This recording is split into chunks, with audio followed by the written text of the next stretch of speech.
Well, I know I should have called. I was taking a chance. Why? Well, I was going to take you to the court, for one thing. You're testifying today, aren't you?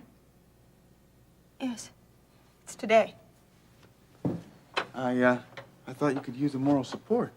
From you? Yes. Well, I've already made arrangements to get to the courthouse. With your dad? Excuse me. Good morning. Hi. Oh, hi, Gil. Hi. I get the feeling that I'm interrupting something. No, you're not. Yes, you are. Gil was just getting ready to leave.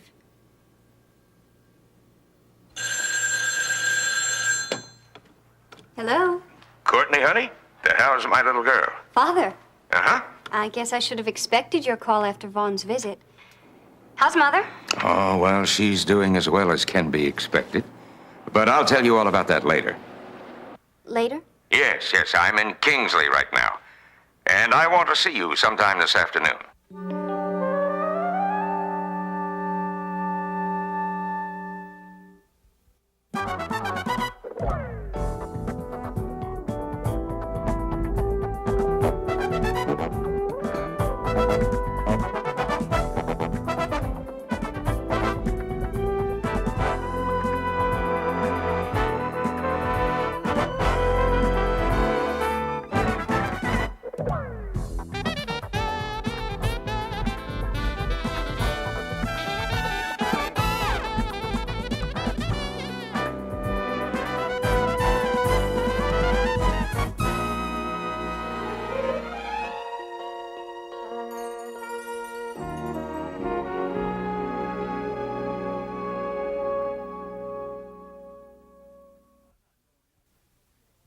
Now, wait a minute. I'm not going anywhere.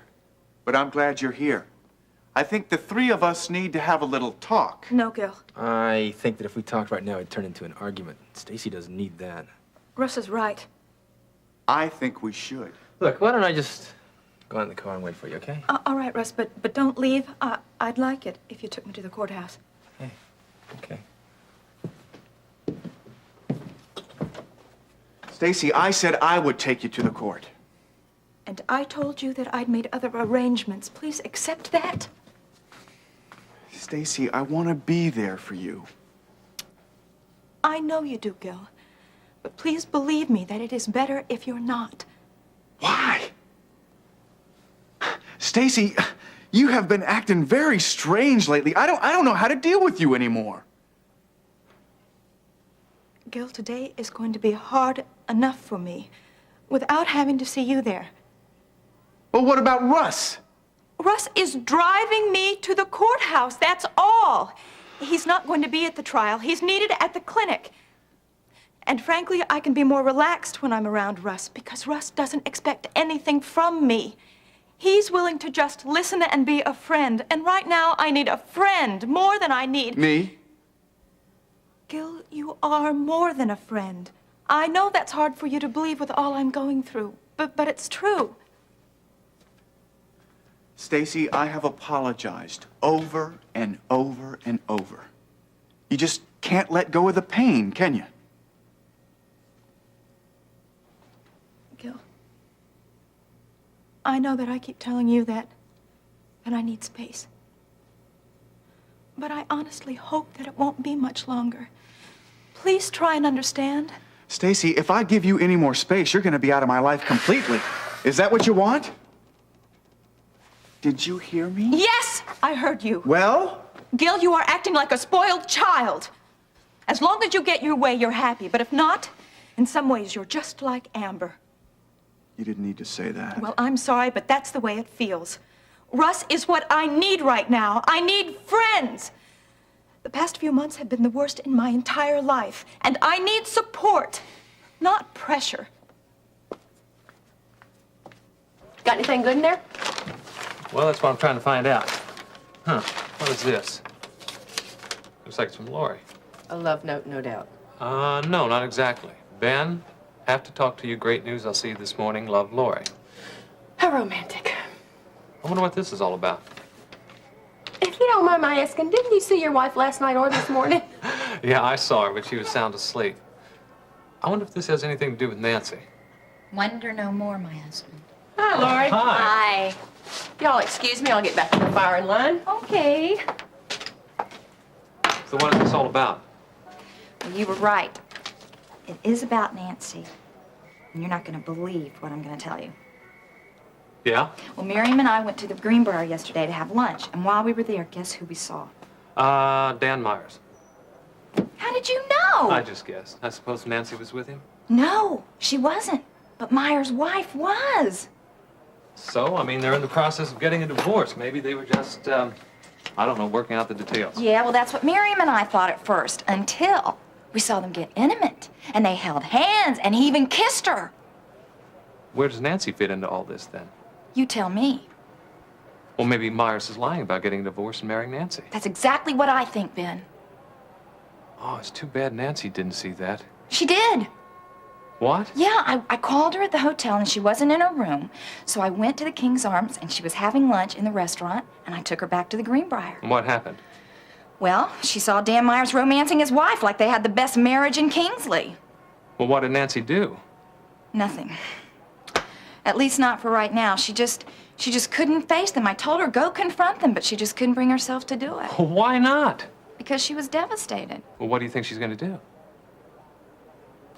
Well, right now she wants time to think. Yeah, but given enough time, she might decide you both misread the situation. No, I really don't think she will, Ben, because she knows what she saw. And I do not believe that she can convince herself otherwise. Well, I hope you're right, Lori. I certainly hope you're right.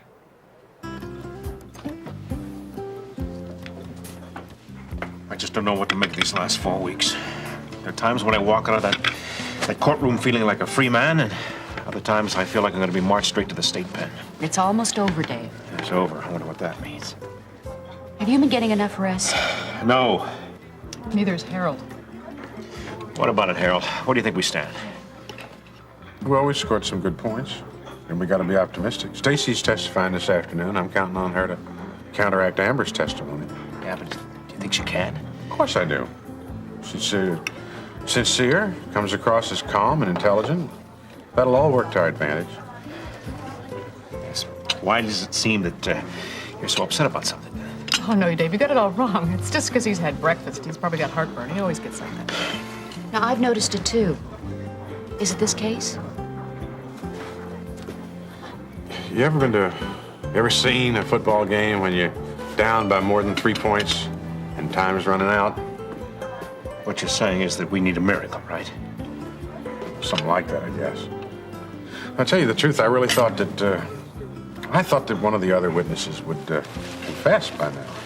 I know it's a long shot, but I thought that Prescott or Carruthers would break on the stand.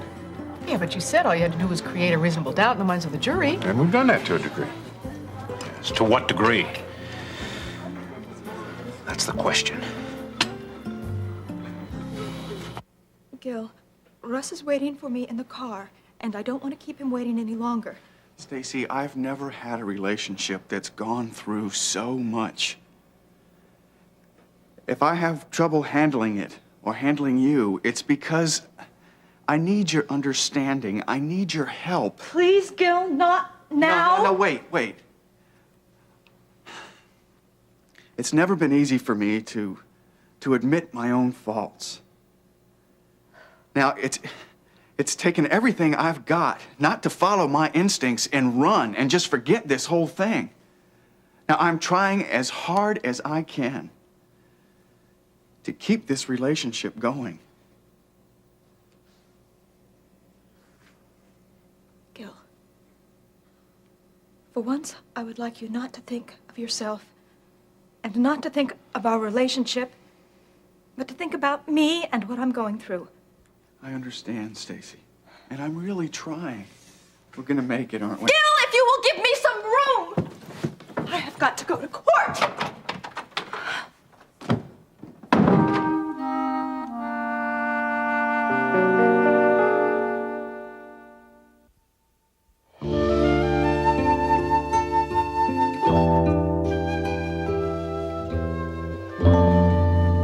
Hey, Harold. How about a brief statement for my next article?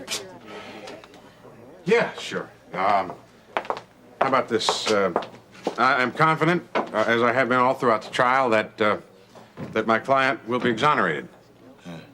But why are your lips saying one thing and your face another? It shows, huh? Uh-huh. Well, I guess I better do something about that. I gotta convince that jury that Dave's innocent and that I can prove it. Yeah. Hello, Jean. Stacy? Stacy, hey. I'd like to talk to you alone, if I may. Yeah, sure. You guys just go right ahead. I'll see you inside. Got a problem? Has my father arrived yet? What, yeah, I guess so. He's probably inside. You want me to check and see?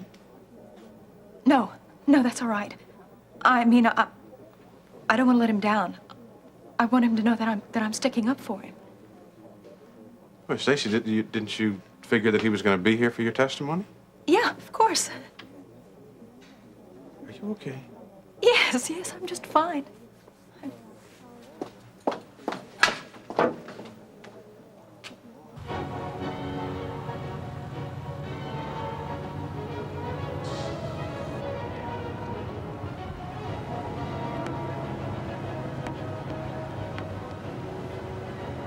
I must say, Courtney, I was distressed that you waited so long before contacting your Uncle Charles. Well, I really didn't think that was necessary, Father. I like living here in the dorms. I have my own room. It's small. Well, I'd be more comfortable if you were staying someplace more befitting your background. Like Uncle Charles' home.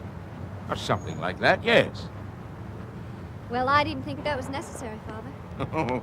3 months away from home, and already you're turning your back on all of us. That's not true. I'd never turn my back on you and Mother. And Vaughn? Tell me about the young man that Vaughn saw at your uncle's. His name is Peter Davidson. He's very nice. He must be, or you wouldn't go out with him. But don't you still love Vaughn? Don't you? Obviously, you think I do. Well, you seem to think so too, just a short time ago. Courtney, you can't write off 3 years of courtship. Courtship? Well, call it whatever you want. The point is that you went with Vaughn for that length of time, and he proved to be a devoted young man. If you want that kind of devotion. Now, don't talk smart, young lady. I'm certain Vaughn would be a faithful husband and a good provider. He'll provide for more than me, though, won't he? I don't deny that. Your marriage to Vaughn will mean that the company stays in the family. But there's more, much more. Courtney, there isn't anybody I can confide in except you.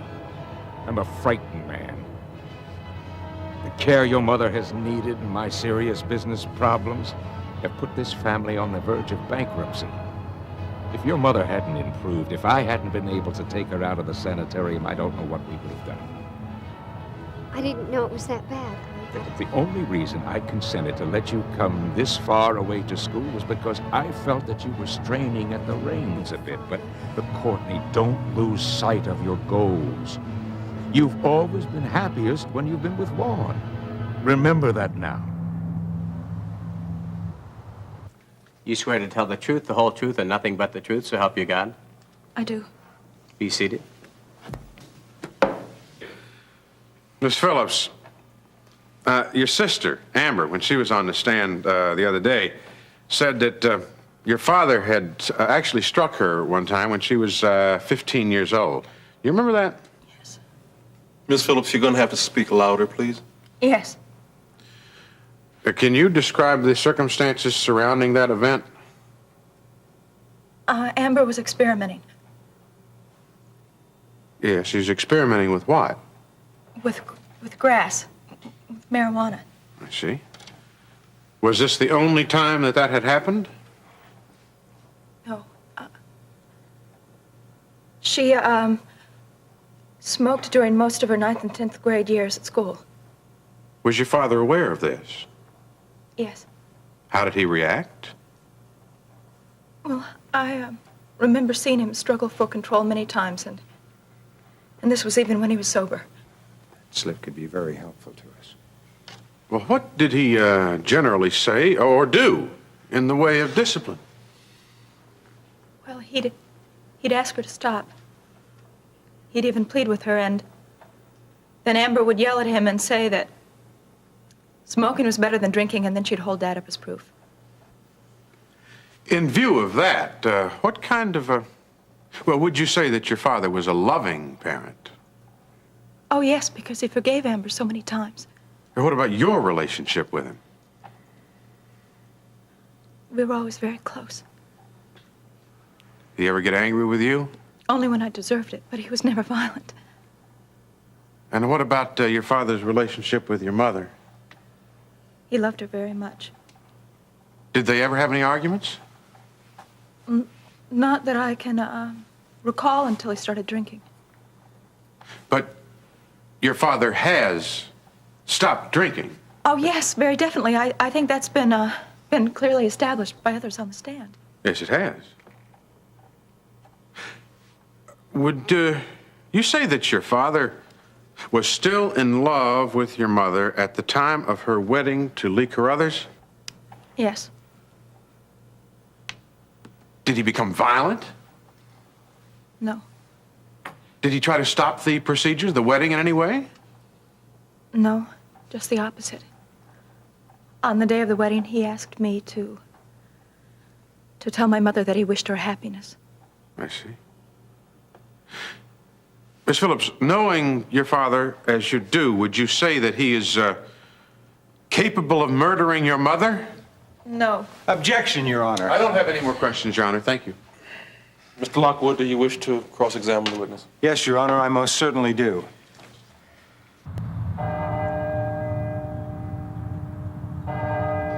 Father, I don't think you realize what these past 3 months have meant to me. For the first time now, I've been able to take charge of my life, and I like it. And what about Vaughn? You did care for him. How do you feel now? I don't know. And how do you feel about your mother? You know I love her dearly. Well, as far as your mother is concerned, you and Vaughn are a happy couple. She's looking forward to your wedding. She told me so herself. You wouldn't want her to think otherwise, would you? You know I wouldn't want to do anything that would hurt her. Yes. Your mother has come a long, long way. She's made remarkable progress. But I don't think it would be wise to upset her with news that you and Vaughn have dropped plans for your marriage. Oh, Father, why does it have to be so complicated? Well, that's just the way it is. You know, when I was around your age, I wanted to strike out on my own. I fancied myself as something of a liberal. But then I began to realize that being a carpenter places certain restrictions and expectations on your life. And when I realized that, I lived my life accordingly. And I have never lived to regret it, and neither will you. I don't know. Look, Courtney, do me a favor. Talk with Vaughn. He blames himself for not seeing enough of you. He thinks that's why there is someone else. Think about it. Vaughn truly loves you. And I think if you search your heart, you'll find that you love him too. Miss Phillips, you obviously love your father. Yes, I do. Would you please tell the court exactly what your reaction was when you learned that he had been arrested for your mother's murder? I didn't believe it. I was shocked. Did you go to comfort him when you got the news? What? Did you go to comfort your father? Not right away. Well, why is that? I couldn't believe that my mother was dead. Well, we all heard Gil Prescott's testimony, and we know that your relationship with your father was strained at the time of the victim's death. Isn't that correct? Yes. When, after the murder, did you see your father, and what did he say to you?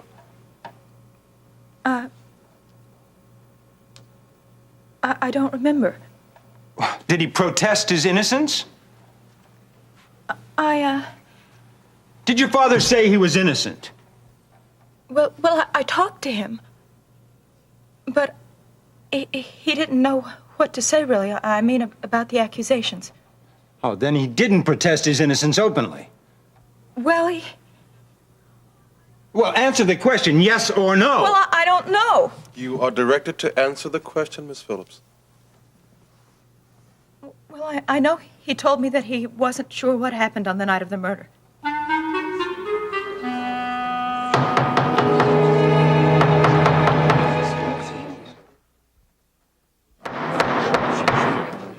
Would you kindly explain that last statement? Well, what I mean is that my father was confused about what happened that night. He didn't think that he murdered my mother. Your father has already admitted to the police that he's lost track of 15 or more hours, though his memory is coming back during this trial. Now, when you talked to your father about the murder, did he tell you that he couldn't have killed your mother? I know he said something like, I don't know, maybe I did do it and I don't remember. Oh, it makes sense. No, David. I have no further questions of this witness, Your Honor. Thank you. Mr. Webster, do you wish to redirect? No, Your Honor, not at this time. Very well. Miss Phillips, you may step down. Miss Phillips?